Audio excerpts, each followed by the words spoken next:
The first step is to have a thorough evaluation. And what that involves is working with the child, looking at some standardized testing that are appropriate for that child's age. We work with the children one-on-one in a stimulating environment. We see how they move, how they relate to other people, what their balance and their coordination is like. And we have a detailed developmental checklist and interview with the parent to get a good idea of how that child's been developing to date. It was like someone had walked into my life and knew every single thing about my child. Every question was exactly what we were dealing with.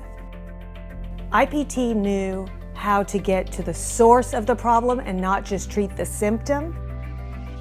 After we have the complete evaluation, we talk to the parents, make sure we're all on the same page and seeing the same things, and then we develop a comprehensive treatment plan that involves whatever different disciplines may be appropriate for that child.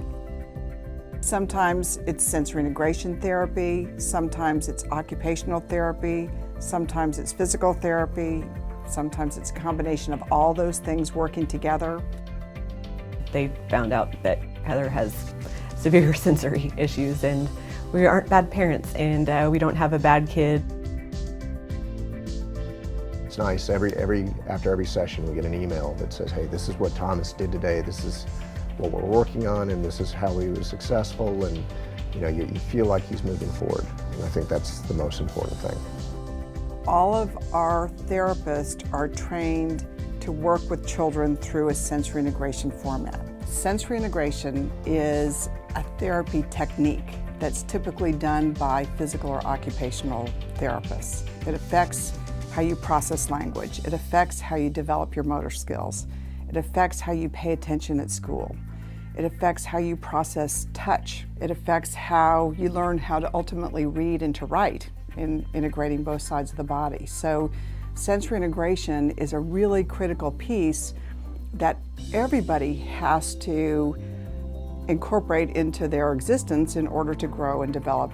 My child has always been all over the place. That first night after her first CranioSacral Therapy, we took a wagon ride, and she stayed in the wagon for 20 minutes without trying to get out, in which this is mind-boggling to us. I mean, she did not try to get out one time, got home and did bedtime, and she was asleep in 20 minutes without drugs, without any acrobatic things.